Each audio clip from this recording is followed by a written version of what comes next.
देवाशीष।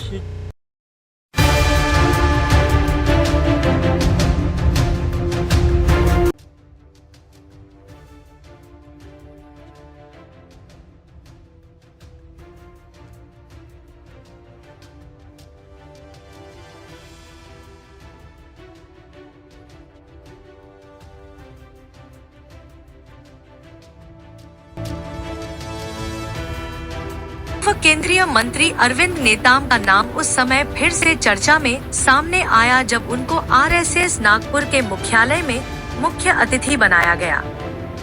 पूर्व केंद्रीय मंत्री एवं पूर्व कांग्रेस नेता जिन्होंने 2023 के चुनाव में अपनी अलग पार्टी बनाकर चुनाव लड़ा। अरविंद नेताम आरएसएस कार्यालय से मुख्य अतिथि बनने के बाद पहली बार रायपुर पहुंचे और मंत्री विष्णु देव साय से मुलाकात की और पत्रकारों से बात की। उन्होंने क्या कहा, देखें। Triple P news public press partner news Dev आशीष।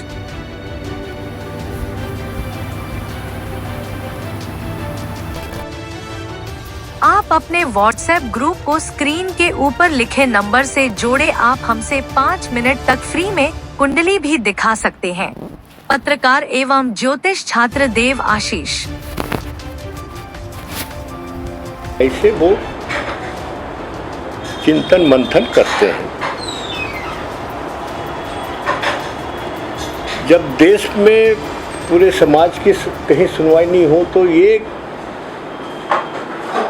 आशा हमको ये रही है कि कुछ नहीं तो संघ में चिंतन मंथन तो होता है, उसका असर कितना होगा कितना नहीं होगा हम नहीं जानते, पर उनसे भी बात करके देखना चाहिए।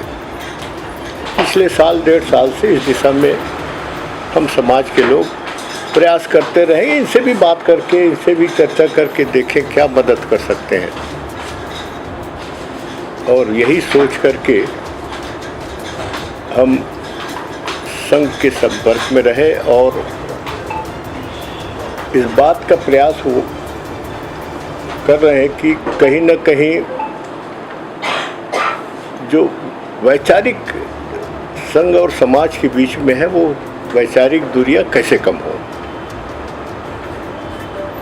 तो मेल जोल से, आपस में विचार विनिमय से, चर्चा करके किसी के साथ, चाहे वो संघ हो किसी के साथ, ये होता है हम जानते हैं। इसीलिए संघ के साथ हम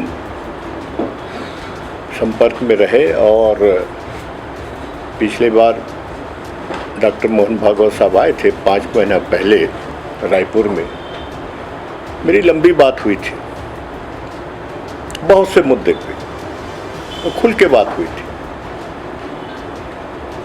इस बार नागपुर में भी अलग से चर्चा हुई करीब घंटे भर, बहुत से मुद्दे पे, और मन से सार्वजनिक सभा में तो अपनी बात कही दिए।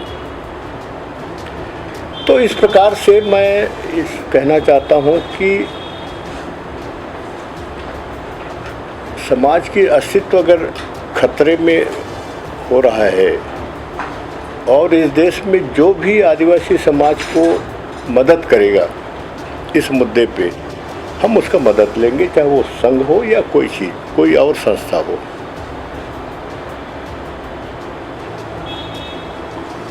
तो इसलिए बहुत से मुद्दे पे, जो अभी मैंने कहा डीलिस्टिंग के मुद्दे पे भी हमारी बात हुई। एक जो महत्वपूर्ण मुद्दा समाज की तरफ से धर्म कोड की, उसमें भी बात हुई और मैंने संघ को इस बात को एहसास कराया कि धर्म कोड बहुत कठिन सब्जेक्ट है। आपके लिए भी मुश्किल वाला काम है, हमारे लिए भी मुश्किल वाला काम है, क्योंकि इतने आदिवासी समाज हैं कि एक रूपता, एक बात सरकार के सामने कि भाई धर्म कोड में क्या शब्द उपयोग होगा, ये बहुत मुश्किल काम है समाज के लिए भी। तो ये अभी चलेगा ये, और हमने संघ को कहा कि इसमें कुछ चर्चा करके, मिल करके कुछ रास्ता निकाल सकता है, हो सकता है तो करने का प्रयास करेंगे। चूँकि आदिवासी समाज में एकरूपता नहीं है तो हम सरकार के सामने क्या बात करें, पर चर्चा करके एक मुद्दे को संघ के दिमाग में डालने का प्रयास तो किया। तो ये मोटा मोटा बात जो मैं समझता हूँ कि ज़रूरी था, और पहली बार ऐसा मैं महसूस करता हूँ कि समाज की ओर से संघ के सामने समाज की मुद्दों को रखने का जो प्रयास हुआ है, ये शायद पहली बार होगा। और उसके पहले तो संघ में उनकी अपनी विंग है, आदिवासी समाज की वनवासी कल्याण, जो अपने प्रदेश में जसपुर में उनकी हेडक्वार्टर है। पर उनको एक बात हमेशा कहते हैं कि ज़मीन का मामला हो, पर्यावरण का मामला हो, औद्योगिक नीति का मामला हो, सरकार में कोई रिएक्शन होता नहीं था समाज की तरफ से। हम तो यहाँ कई, तो आप आरएसएस की भाषा बोल रहे हैं कि अरविंद नेताम बोल रहे हैं? मैं समाज की भाषा बोल रहा हूँ। दीपक भाई वही कह रहे हैं कि जो कल तक कुछ नहीं बोल रहे थे अरविंद नेताम जी, आज जो है आरएसएस की भाषा बोलने में लगे हुए हैं। मैं दीपक भाई से एक ही बात जानना चाहता हूँ, कहीं वो कन्वर्ट तो नहीं हुए? ईसाई धर्म में मतांतरण तो नहीं हुए हैं? ये पहले ये शक होता है, ये जो बात कहते हैं।